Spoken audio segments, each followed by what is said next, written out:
Le nombre de piratages cryptographiques diminue, mais les attaques de la chaîne d'approvisionnement remodèlent le paysage des menaces. Les inquiétudes concernant les vulnérabilités du code s'estompent dans l'espace cryptographique, mais des tactiques d'escroquerie plus sophistiquées émergent à mesure que la sécurité du protocole s'améliore. Crypto.com affirme que le teneur de marché augmente la liquidité et refuse aux clients un avantage commercial. Crypto.com embauche un teneur de marché interne pour ses marchés de prédiction, affirmant que cette décision est conforme à la réglementation et vise à augmenter la liquidité dans un contexte de contrôle. Le FMI déclare qu'El Salvador est en pourparlers pour vendre le portefeuille Chivo Bitcoin géré par l'État. Malgré l'affirmation du président Nayib Bukele selon laquelle le gouvernement salvadorien n'arrêterait pas d'acheter du Bitcoin, le FMI a déclaré que les négociations pour la vente de son portefeuille étaient bien avancées. Législation et politiques américaines en matière de cryptographie à surveiller en 2026. Avec l'entrée en fonction de l'administration Trump et de nombreux responsables pro-crypto, 2025 a vu des changements importants dans la politique américaine en matière de cryptographie, avec des répercussions susceptibles de s'étendre jusqu'en 2026. Le commerce de l'or physique de DWF Lab signale le passage du capital cryptographique aux matières premières.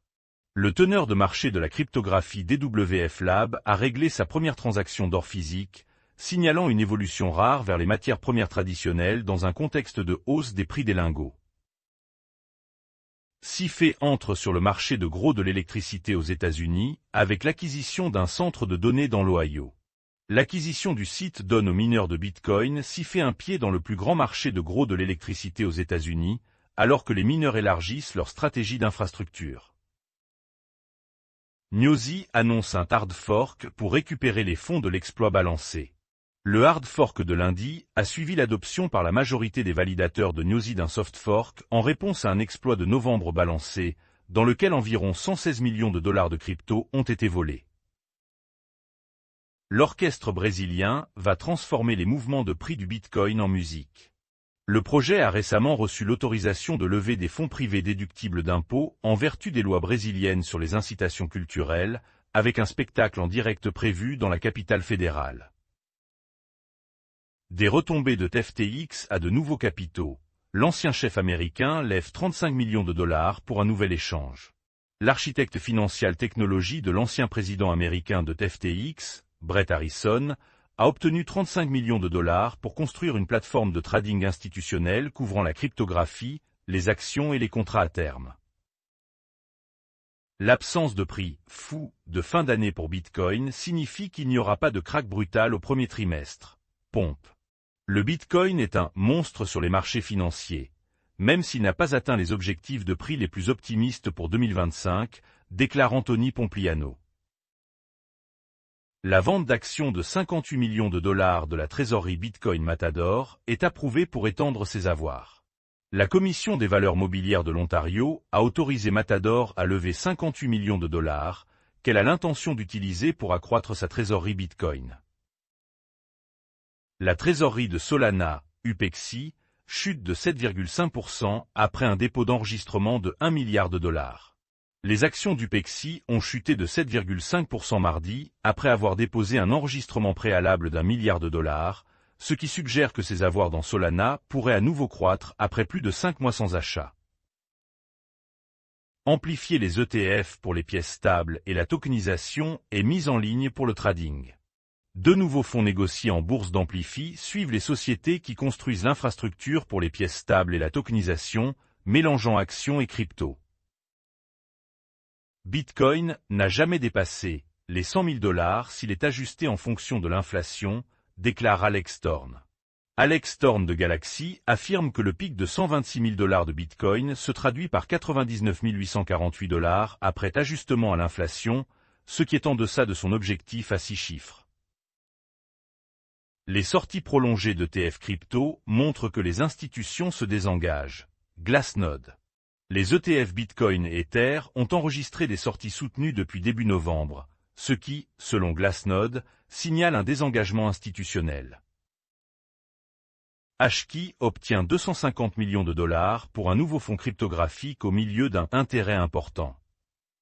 HK Capital a levé 250 millions de dollars d'engagement pour la première clôture de son 4e fonds cryptographique dans un contexte de demande institutionnelle continue malgré des conditions de marché volatiles. Trent Research devient tranquillement l'une des plus grandes baleines d'Ethereum avec un achat de 46 000 ETH. L'achat de 46 379 ETH par Trent Research place l'entreprise privée au premier rang des trésoreries ETH, derrière seulement SharpLink Gaming et Bitmain Immersion Technologies. Les Philippines bloquent Coinbase et Gemini dans le cadre d'une répression plus large contre les VASP sans licence.